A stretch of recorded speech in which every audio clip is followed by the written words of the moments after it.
हमने आज तक एक नया पैसा, कोई भाई भगवान बता दे, एक नया पैसा हमने कभी किसी से नहीं कहा दान दे दे, और ना किसी से मांगा आज तक, ना मांगांगे थे अपना हमने ढूंढवा बंदा करना पड़ जियो। जो मांगे सो बढ़वा करिए, दर दर फर अज्ञानी और जोगी जोग संपूर्ण देश का, तो मांगना पीवा। बंदी छोड़ सतगुरु रामपाल जी परमेश्वर जी की जय हो। सभी भगत भाई बहनों को दास की तरफ से प्यार भरा सत साहिब। भाई और बहनों, परमपिता परमेश्वर सतगुरु रामपाल जी भगवान कहते हैं कि चोर चुरावे तूमड़ी, वो गाडे पानी माँ, वो गाडे व ऊपर आवे सच्चाई छानी ना। दास ने अभी 2 दिन पहले सतलोक आश्रम मैनेजमेंट हरियाणा की तरफ से आया हुआ एक पीला पर्चा आप लोगों को पढ़ के बताया, उस पर वीडियो भी बनाया, जो कि 5 दिसंबर 2023 को आया था। और उसमें लिखा था, सभी भगतात्माओं से प्रार्थना है, सतगुरुदेव जी का आदेश आया है कि कोई भी भगत धनाना आश्रम को केवल देखने के लिए ना आए, गुरुजी के प्रवचन सुनने के लिए अपने ही जिले में निर्धारित स्थान पर ही जाए। अभी धनाना आश्रम में व्यवस्था नहीं है। जब व्यवस्था होगी या कोई भी सेवा होगी या समागम होगा तो आपको सूचित कर दिया जाएगा।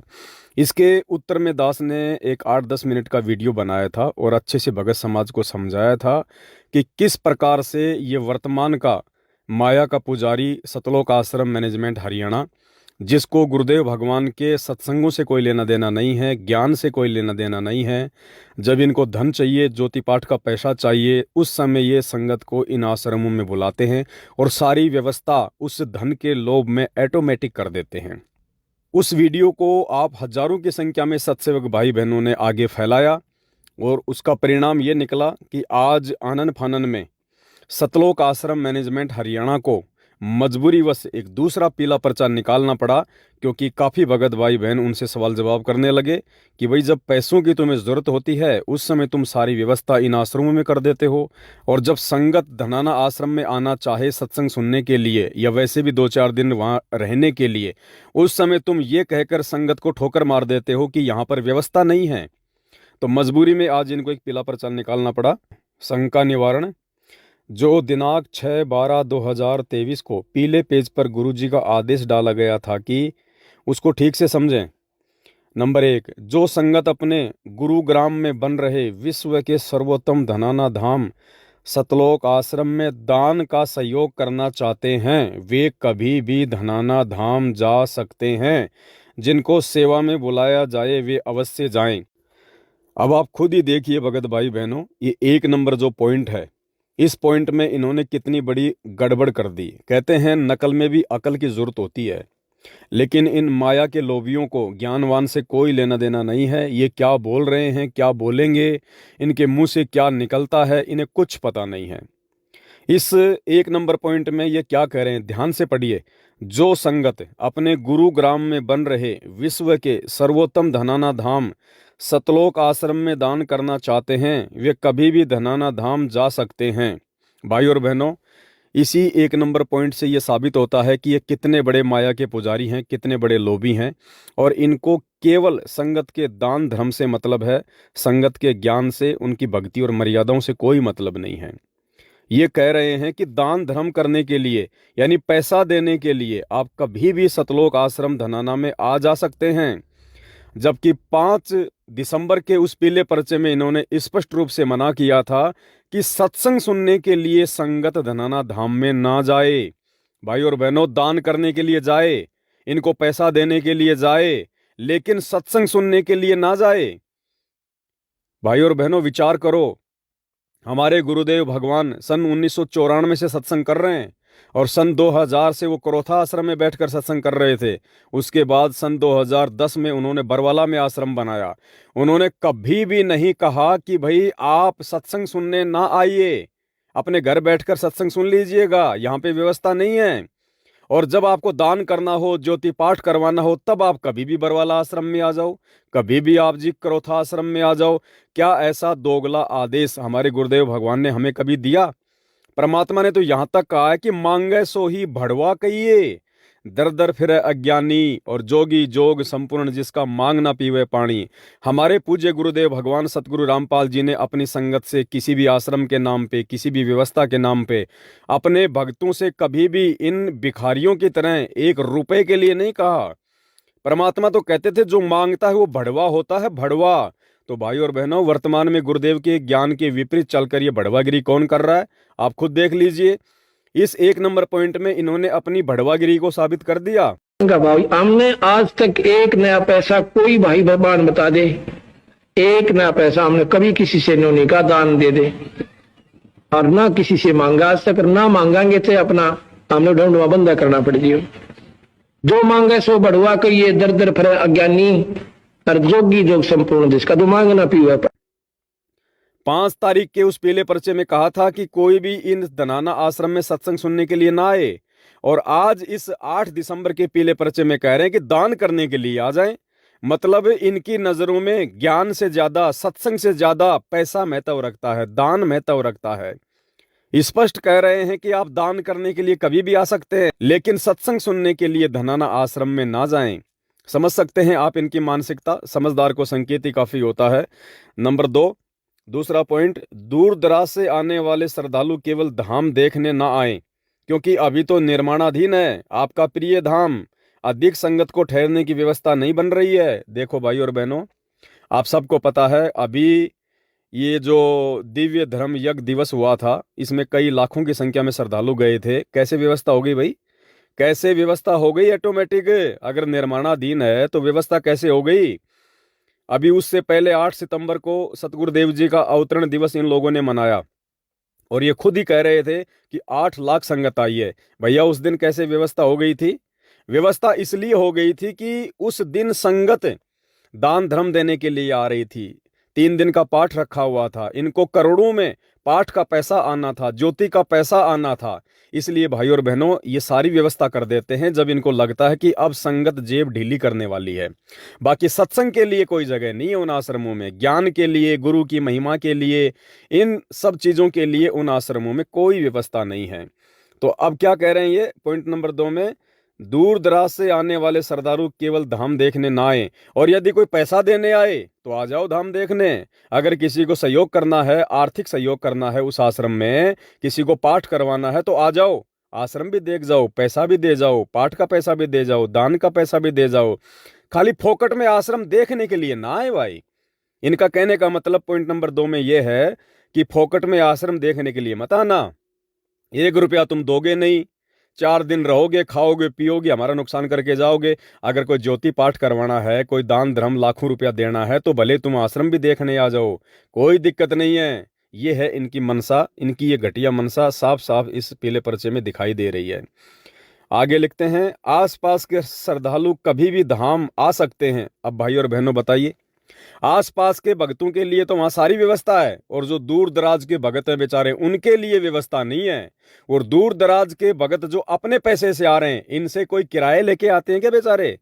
अपने खुद के पैसे से आश्रम देखने के लिए कोई जा रहा है तो कह रहे हैं ना आए, व्यवस्था नहीं है। और आसपास के जो भगत हैं उनको कह रहे हैं कि वो कभी भी आ सकते हैं। क्यों?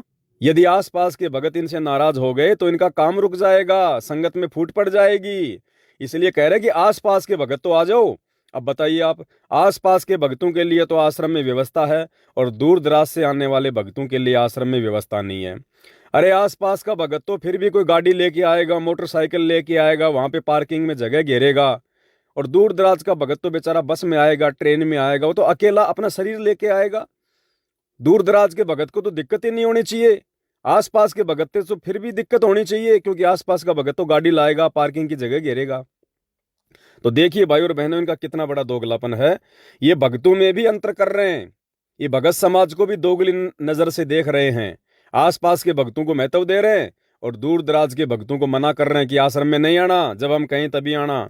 आसपास के श्रद्धालु कभी भी धनाधाम, तो देखिए क्या लिखा हुआ है, आसपास के श्रद्धालु कभी भी धनाना धाम आ सकते हैं, क्योंकि उनके लिए निकट पड़ता है, उनका इसी आश्रम में स्थान है। और दूर दराज के भक्तों का स्थान नहीं है भाई आश्रम में, आसपास के भक्तों का तो इसी आश्रम में स्थान है, उनके लिए जगह है, उनके लिए व्यवस्था है, दूर दराज के भक्तों के लिए नहीं है। भाई और बहनों, कौन से दिन समझोगे? अपनी आंखें खोलो, इन माया के पुजारियों को ये दान धर्म का पैसा मत दो, तुम्हारे पैसे का दुरुपयोग हो रहा है। तुम्हारे पास कितना पैसा है, अरबों खरबों, जब गुरुदेव भगवान आवें तो उनके हाथों में देना ताकि तुम्हें कुछ लाभ मिले। आगे पढ़िए। नोट, नोट में क्या लिख रहे हैं? बच्चों, दिल खोल कर अपने प्रिय धनाना धाम के लिए दान करो। भाई और बहनों, यहाँ पे ये खुद ही गुरु बन जाते हैं, ये खुद ही संत रामपाल जी बन जाते हैं। ये पीला पर्चा इन्होंने खुद लिखा है, इसमें ना गुरु जी की कोई फोटो लग रही, ना गुरु जी का कोई ठप्पा लग रहा, ना गुरु जी बोलते हुए दिखाई दे रहे, खाली कंप्यूटर से एक पीला पर्चा छाप दिया। और क्या कह रहे हैं? बच्चों, यानी आम संगत के गुरु बन गए। आम संगत को कह रहे हैं बच्चों, दिल खोलकर अपने प्रिय धनाना धाम के लिए दान करो। देखो ये बड़वागिरी, यहां गुरुदेव की तरफ से इन्होंने हाथ फैलाते हुए दिखा दिया संगत को। बच्चों शब्द लिखकर इन्होंने जाहिर कर दिया कि ये पीला पर्चा गुरुजी ने लिख के भेजा है। और क्या कह रहे हैं गुरुजी? बच्चों, दिल खोलकर अपने प्रिय धनाना धाम के लिए दान करो। अरे परमात्मा तो अपने सत्संग में कह रहे हैं कि मांगे सो ही बढ़वा कहिए, और दर दर फिरे अज्ञानी, कि मांगने वाला तो बढ़वा होता है, बढ़वा। इन मूर्खों को इतना भी नहीं पता ये क्या लिख रहे हैं और गुरुजी को क्या साबित कर रहे हैं। आप देखिए गुरुदेव भगवान का ये वीडियो, जिसमें परमात्मा खुद कह रहे हैं कि मांगने वाला तो बढ़वा कहलाता, बढ़वा। तो भाई और बहनों, क्या ये बढ़वागिरी जो इस पीले पेज में लिखी हुई है, आपको लगता है कि आपके गुरुदेव भगवान करेंगे? आपके गुरुदेव भगवान लिखेंगे अपने ही वचनों के खिलाफ? भाई, हमने आज तक एक नया पैसा, कोई भाई भगवान बता दे, एक नया पैसा हमने कभी किसी से नहीं कहा दान दे दे, और ना किसी से मांगा आज तक, ना मांगांगे थे अपना हमने ढूंढवा बंदा करना पड़ दियो। जो मांगे सो बढ़वा कहिए, दर दर फिरे अज्ञानी, और जोगी जोग संपूर्ण देश का तो मांगना पीवा। अब बताइए कौन गुरु बन रहा है जबरदस्ती? तो यहाँ पे क्या लिखा है? बच्चों, दिल खोल कर अपने प्रिय धनाना धाम के लिए दान करो। विश्व में एकमात्र सत्य भक्ति केंद्र बनाना है। अरे सत्य भक्ति केंद्र तो परमात्मा ने भगत के घर को बना दिया। आने वाले समय में कोई धाम नहीं होगा, कोई धाम नहीं होगा। इन धामों में पाखंड होता है, इन धामों में फिर मनमाना आचरण होता है। परमात्मा के मार्ग में सबसे बड़ा रोड़ा है ये धाम। आने वाले समय में परमात्मा ऐसी व्यवस्था करके जाएंगे, इस पाखंड के लिए कोई जगह नहीं छोड़ेंगे। मोको कहाँ ढूंढे रे बंदे, मैं तो तेरे पास में। हम परमात्मा को ढूंढने के लिए उन पत्थरों की दीवारों में जाएंगे, उन आश्रमों में जाएंगे, उन धामों में जाएंगे। भगवान कबीर साहब संत के साथ से उन आश्रमा और मंदिरा में बंद को नहीं रहा, पशु को ना किसी व्यक्ति विशेष ने बांध कर राख रखा हो मंदिर में या आश्रम में, वो संतों के साथ है। और ये भगवान ही ये काम कर सकता था, दुनिया के आपको सामने बताने लग रहा। अब कोई कहे कि उस आश्रम में चलो बरवाला में, और फिर कोई कहे गुरुजी तो है नहीं वहां पर, निराकार ही निराकार है, फिर टिंडे लेना होगा, यहाँ आदमी क्या करेगा? ऐसा मूर्ख बना रखे हमारे को। परमात्मा के लिए तरफ रहे हैं, उसके दर्शन करेंगे, अपना दुखड़ा रोवाएंगे, सीने से लगाएंगे, और नो कहते वहाँ है ही नहीं। फिर रुचि भी बनी हुई है कि वहाँ जाने की हद पाट जी कती है, कितने श्रद्धालु है। अरे परमात्मा हमारे घर में, हमारे घट में है। रोज संध्या आरती में पढ़ते हैं, घटी ही में गंगा, घटी ही में गंगा, घटी ही में है जगदीश सतगुरु तारेंगे। फिर कौन से धाम में जाएंगे हम? क्या परमात्मा ये पाखंड के लिए धाम बना के जाएगा? भाई और बहनों, ये काल प्रेरित है, और ये काल चाहता है कि किसी भी प्रकार से इन आत्माओं को ठगूं, इनको ज्ञान की विपरीत शिक्षा दूं। लेकिन आप लोग सावधान रहना, सात संगतियों के माध्यम से परमात्मा आपको सत्य से परिचित करवाते रहेंगे, इनके हर एक पाखंड से आपको रूबरू करवाते रहेंगे। हमने इनके किसी भी प्रकार के जाल में नहीं आना है। इसीलिए तो परमात्मा ने शिक्षा दी है, मानव जन्म दिया है, पिछली पीढ़ी में हमारे को पैदा किया है। पूरे विश्व में सत्य भक्ति का केंद्र भगत का घर है और कोई नहीं है। और यदि कोई केंद्र भी होगा तो हम उस समय जाएंगे जब हमारे गुरुजी जेल से आएंगे। जब तक हमारे गुरुजी जेल में है, हमारे लिए हमारा घर ही धाम है, या फिर धाम वो है जहां गुरुजी बैठे हैं। अगर जाना है तो फिर जेल में जाओ, या फिर अपने घर पे बैठकर ज्ञान आधार से भक्ति करो। बीच में हमें दलालों की आवश्यकता नहीं, हमें एजेंटों की आवश्यकता नहीं है। और जो इन दलालों का सहारा लेगा, इन एजेंटों का सहारा लेगा, वो अभी पूर्णतया तत्व ज्ञान से परिचित नहीं है। आगे क्या लिखते हैं? धनाना धाम संपूर्ण बनने के बाद संगत कभी भी आ सकते हैं, परंतु उसके लिए स्थानीय मैनेजमेंट से बात अवश्य करें। यानी जब धाम गुरुजी का है तो गुरुजी के धाम पे जाने के लिए हमें किसी से पूछने की आवश्यकता है क्या? ये बीच में ये दलाल कौन है? स्थानीय मैनेजमेंट क्या है? ये कौन है? ये अरे आत्मा और परमात्मा के बीच में कौन पंडित आ गया, कौन दलाल आ गया, कौन एजेंट आ गया? हमने संत रामपाल जी का सत्संग सुनना किया तो तुम्हारे स्थानीय मैनेजमेंट से आज्ञा लेके शुरू किया था क्या? हमने संत रामपाल जी से नाम दीक्षा ली, तुम्हारे स्थानीय मैनेजमेंट से आज्ञा ली थी क्या पहले? तो आज यदि हम भक्ति करेंगे और भगवान के नाम पे यदि कोई आश्रम खुल रहा है और यदि भगवान का है, तो उस धाम पर जाने के लिए ज्ञानी भगत को किसी दलाल से पूछने की जरूरत नहीं है। लेकिन वर्तमान के जितने भी धाम खुल रहे हैं ये केवल नाम धाम है, बाकी इनका एक ही काम है, माया लूटो माया लूटो माया लूटो। आगे क्या लिख रहे हैं? क्योंकि अधिक संगत एक साथ आएगी तो व्यवस्था नहीं हो पाएगी। अभी संगत दिन दुगनी रात चौगनी बढ़ रही है। कितना बड़ा झूठ! अगर संगत ज्यादा आ जाएगी तो व्यवस्था नहीं हो पाएगी। देखिए भाई और बहनों, 28 साल हो गई संत रामपाल जी को आश्रमों में बैठकर सत्संग करते हुए। कभी भी आपने उनके सत्संग में सुना कि बच्चों आप एक साथ मत आया करो, सारे भगत एक साथ बरवाला आश्रम में मत आया करो, क्रोथा आश्रम में मत आया करो, अन्यथा व्यवस्था बिगड़ जाएगी? अरे भाई और बहनों, जब धरती पे परमात्मा है, संत रामपाल जी भगवान है, परमात्मा तो कुछ भी कर सकता है। सतगुरु जो चावे सो कर ही, बड़म पड़ो मत कोई, सेऊ धड़ पर शीश चढ़ाया पाछे करे रसोई। अरे परमात्मा ये वो परमात्मा है जो सुई के नाके से हाथी निकाल सकता है, एक सुई के नाके से पूरी धरती निकाल सकता है। तो क्या ये परमात्मा एक आश्रम में बैठा कर भक्तों को ज्ञान नहीं दे सकता? क्या इस परमात्मा के आश्रम में कोई कमी है? परमात्मा क्या नहीं कर सकता? लेकिन ये लोग क्या लिख रहे हैं कि ज्यादा भगत आओगे तो व्यवस्था नहीं बन पाएगी, यानी गुरुजी के वचनों के विरुद्ध बोल रहे हैं, गुरुजी के ज्ञान के खिलाफ बोल रहे हैं। अरे अगर पूरा विश्व भी आ जाए, 8 अरब की जनसंख्या भी आ जाए, और यदि संत रामपाल जी भगवान है, परमात्मा है, तो परमात्मा क्या नहीं कर सकता? वो तो अपने सभी बच्चों को एडजस्ट कर देगा उस आश्रम में। अरे श्री रामचंद्र जी जब लंका से विजय होके आए और आते वक्त रावण के पुष्पक विमान में बैठ के आए थे। रावण का पुष्पक विमान, उसकी क्या खासियत थी? उस विमान में चाहे पूरी दुनिया को बैठा दो फिर भी एक आदमी की जगह हमेशा खाली रहती थी। तो क्या हमारे भगवान का आश्रम उस रावण के विमान से भी घटिया है क्या? अरे हमारे भगवान क्या रावण से भी घटिया है क्या? रावण से बड़े शक्तिशाली नहीं है? जब रावण के विमान में चाहे पूरी दुनिया को बैठा दो, कितने आदमी बैठा दो, फिर भी एक आदमी की जगह हमेशा खाली रहती थी। तो हमारे पूज्य गुरुदेव भगवान का आश्रम तो दुनिया का सबसे बड़ा, ब्रह्मांड का सबसे बड़ा विमान है। इस विमान में तो जितने आओ जितने बैठो, परमात्मा के घर में किस चीज की कमी है? लेकिन यहां देखो ये नालायक, ये अज्ञानी हमारे गुरुदेव भगवान को किस प्रकार से छोटा साबित करने में लगे हुए हैं। इनको पता है कि संगत ज्यादा आ गई तो संगत को ज्यादा खिलाना पड़ेगा, ज्यादा पिलाना पड़ेगा, उनकी सेवा करनी पड़ेगी। और ये लोग सेवा नहीं करना चाहते, ये चाहते हैं कि बस 3 दिन का जब जब पाठ हो आश्रम में उस दिन संगत आवे, तो पाठ के नाम पे संगत तो पाठ कराएगी, ज्योति कराएगी, ज्यादा से ज्यादा संख्या में दान देगी। तो उस समय तो ऑटोमेटिक बाहर से ये व्यवस्था करवा देते हैं, क्योंकि व्यवस्था करने वाले कौन? हम ही भगत भाई बहन। मजदूरी करने वाले कौन? हम ही भाई बहन। इनको दान धर्म का पैसा देने वाले कौन? हम ही भाई बहन। तो उस समय इनको कोई व्यवस्था में दिक्कत नहीं आती, कोई दिक्कत नहीं आती इनको। लेकिन आड़े दिन यदि कोई भगत भाई बहन वहां जाएगा तो इनको खुद उनके लिए चाय बनानी पड़ेगी, उनके लिए व्यवस्था करनी पड़ेगी, जो इनको अच्छा नहीं लगता। तो भाई और बहनों, समझदार को संकेत काफी है, बाकी आपकी मर्जी है। जितनी ऐसी तैसी करवाना चाहते हो इन आश्रमों में जा जाके करवाओ, परमात्मा कुछ नहीं कहेगा। वर्तमान में परीक्षा चल रही है। अरे जिसने अपने घर को आश्रम नहीं समझा, जिस घर में गुरुदेव भगवान का दरबार लगा है, 3 समय की आरती करते हैं, मंत्र करते हैं, जहां पर ज्योत जलती है, दंडोत करते हैं, जिस नालायक ने अपने घर को आश्रम नहीं बनाया, वो उन आश्रमों में जाके क्या फायदा उठाएगा? पुण्यात्माओं, आज परमात्मा के बच्चे जिनको दीक्षा प्राप्त हो चुकी है, उसके परिवार के अंदर एक मिनी आश्रम बन गया। ऐसा स्थान बनाया जाता है जहाँ भगवान के स्वरूप को रखते हैं, जहाँ परमात्मा की ज्योति जलाई जाती है। सभी उठकर वहाँ प्रणाम करते हैं। सुबह और शाम दोपहर को भगवान की चर्चा चलती है, रमैणी होती है, आरती होती है, सुबह के नित्यनेम होते हैं।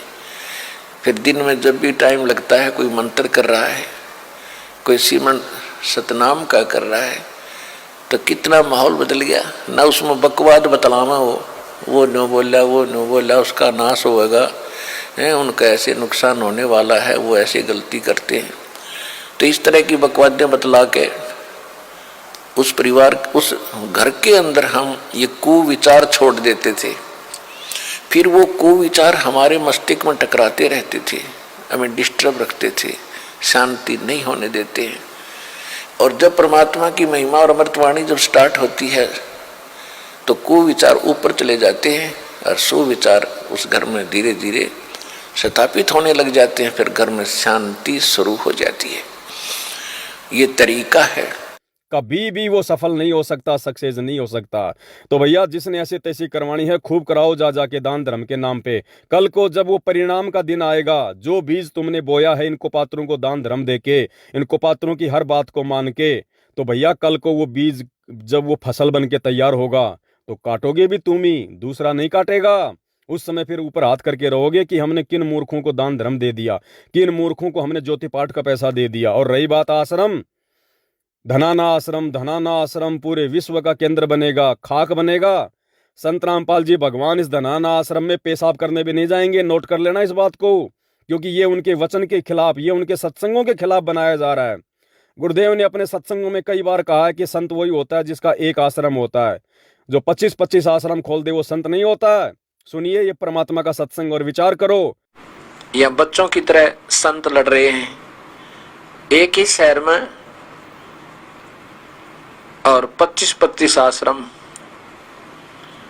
एक ही शहर में 25-25 आश्रम बने हुए हैं एक ही पंथ के।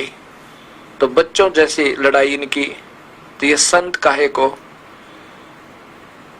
एक आश्रम बनावे, उसमें प्यार से रहे और फिर आम आदमी पर अच्छा व्यवहार उसका असर पड़े कि साधु ऐसे होते हैं। अब ये हमारे अंदर ही ऐसे राग द्वेष भरे पड़े हैं, तुम समाज को क्या दे सकते हैं। इस प्रकार हमने इन बातों को पुनः विचार करना पड़ेगा और तभी हम प्रभु को पा सकते हैं। ये बच्चों वाली लड़ाई संत नहीं किया करते, ये हमने त्यागनी होगी, तभी हम प्रभु पा सकते हैं। तो भाई और बहनों, आज परमात्मा अपने वचन के खिलाफ कैसे जगह जगह धाम बनवाएगा, सोचो। ये परीक्षा का समय है, परमात्मा हमारी परीक्षा ले रहा है कि मेरे सत्संगों को इन्होंने कितना सुना, कितना ध्यान दिया। कल को मेरे सतलोक जाने के बाद ये काल के जाल में ऐसे ही फंसते रहेंगे या कुछ बुद्धि विवेक से सात संगतियों की तरह, सत्सेवकों की तरह विचार भी करेंगे। भाई और बहनों, आने वाले समय में जितने भी नकली साधु संत महात्मा हैं, जितने भी नकली डेरे हैं और इनके बड़े बड़े जो आश्रम हैं, ये धनाना आश्रम तो उनके बाथरूम के बराबर भी नहीं है। वो आश्रम हमारे ही काम आएंगे, क्योंकि गुरुदेव का वचन याद करो। परमात्मा ने कहा कि आने वाले समय में ये नकली साधु संत महात्मा जिनके बड़े बड़े डेरे, लाखों की संख्या में आश्रम है, ये छोड़ छाड़ के भाग जाएंगे और ये आश्रम हमारे ही काम आएंगे। इस बात को परमात्मा ने और अच्छे से समझाने के लिए हम एक अंधे महात्मा की कथा सुनाई थी। उस अंधे महात्मा की कथा के अंत में परमात्मा ने बताया कि आने वाले समय में ये आश्रम हमारे ही काम आएंगे। अरे जब ये दुनिया भर के नकली आश्रम हमारे ही काम आएंगे तो भाई और बहनों, हमने नए धाम बनाने की जरूरत क्या है, भक्तों का पैसा बर्बाद करने की जरूरत क्या है। एक अंधा बजनी था और वो रोज आके गांव में किसी न किसी का बैठ जाता, 10-20 आदमियों ने नवाजो मैं सामने भजन सुनाऊंगा। अब उन्हें सोचा भाई यू सूरदास तीसरे दिन आ बैठे है, यू पीछा छोड़े नहीं ना, सोन दे और फसल का काम है। तो उसको गांव की बनी में ले गए। अब सूरदास यहाँ तो आदमी आओगे, यहाँ ज्यादा आदमी आओगे बाहर के व्यक्ति, और यहाँ जगह थोड़ी है गांव के मैदान में, आपको चलो बाहर बनी में करना है अपना भजन। अब भाई चलो फिर तो बहुत अच्छी बात। वहां जाके खड़ा कर दिया, वो एक रास्ता था, उस रास्ते के ऊपर एक मैदान से में खड़ा कर दिया अंधा, और 2-4 उसके साथ चले गए। उसने जब शब्द 5-4 भजन का इतने, हाँ क्या बात कही, हाँ क्या, फिर ने बोले वह हम नहीं बोलेंगे, तेरी बात में ज्ञान गणा आ गया, तू एकला लगा रही है। अका अच्छी बात। अब दिन हो गए, 2 घंटे बोलते ने, वो गाने गावे। इतने में एक रास्ते चलता आदमी आ गया कोई रात ने, वो कहने लगा रहे गाने वाले, ओ गाने वाले भाई मैंने उस गांव में जाना, रास्ता बता। तो अंधा बोला रे निकम्मे, यो देश बैठा है यहाँ पे, कितने आदमी बैठे, इतना मैं पाया रास्ता पूछने। वो बोला तेरा फूफा बैठा है, कोई भी कोई ना, एकला बांडा खड़ा खड़ा। अरे कोई यहाँ पर कोई नहीं है, तू आप पर बांडन लाग रहा खड़ा खड़ा, कोई नहीं तेरे साथ। तब उसका समझ में रहा तेरा गजब हुई, तेरी गिर तो धोखा हो गया भाई। तो इनके साथ ऐसा होगा, इन नकली संतों, ऋषियों और मंडलेश्वरों के साथ ये एकले बंडा करेंगे अपने उड़ा बैठ कर इन आश्रमों में, कमरे में। और वो दिन आएगा कि आश्रम ये भाग जाएंगे छोड़ के किता है। और वो आश्रम इन भक्ताएं का काम आओगे जो पुण्यात्मा जिनने वो बनाया है, सच्चाई सच्चे ज्ञान से परिचित होकर ये तत्व ज्ञान उन्हीं आश्रमों में वे आप प्रचार करवाया करेंगे। अब वो उनका लगाया हुआ पैसा वहां पर इतना अब सदुपयोग हो सकेगा ना, तो भाड़ में झोंक दिया, कति पाप में हिस्सा कर दिया, जो आश्रम बनवा दिए नकली संतों के, नकली दवाई, नकली हॉस्पिटल, और मरवा दी जनता, यानी आत्माओं का विनाश करवा दिया। वो दान किया हुआ भी पाप में सहयोगी हुआ उनका। अब कुछ दिनों में ये पता चलेगा, जब देखना ये रोया करेंगे पुण्यात्मा अपने गए हुए जीवन को। लेकिन ये धाम, ये आश्रम केवल अपने स्वार्थ के लिए, अपने व्यापार के लिए, अपने धंधे के लिए बनाए जा रहे हैं, क्योंकि संत रामपाल जी के परिवार को ये ज्ञान समझ में नहीं आया। ये संत रामपाल जी को भगवान नहीं समझ पा रहे, ये उनको परमात्मा नहीं समझ पा रहे, केवल उनको मनी मेकर समझ लिया, केवल माया प्राप्ति का साधन समझ लिया। इन्होंने संत रामपाल जी को जगत गुरु नहीं बल्कि घर का गुरु समझ लिया। तो भाई और बहनों, जब तक गुरुदेव भगवान जेल से नहीं आ जाते हैं, समझदारी इसी में है। ज्ञान आधार भी यही कहता है कि ज्ञान को आधार बनाओ, घर को आश्रम बनाओ, गुरु को भगवान बनाओ। कहीं जाने की जरूरत नहीं है, परमात्मा आपके घर पे हैं। तो बताओ सबसे बड़ा धाम कौन हुआ, सबसे बड़ा आश्रम क्या हुआ? आपका घर, आपका परिवार। क्यों धक्के खा रहे हो, क्यों लुट रहे हो, क्यों पिट रहे हो, क्यों अपने गुरुदेव भगवान को नाराज कर रहे हो? कल को रोओगे ऊपर हाथ खड़े करके। बाकी आपकी मर्जी, समझाना मेरा फर्ज है, मैं समझाता रहूंगा। बंदी छोड़ सतगुरु रामपाल जी भगवान की जय हो।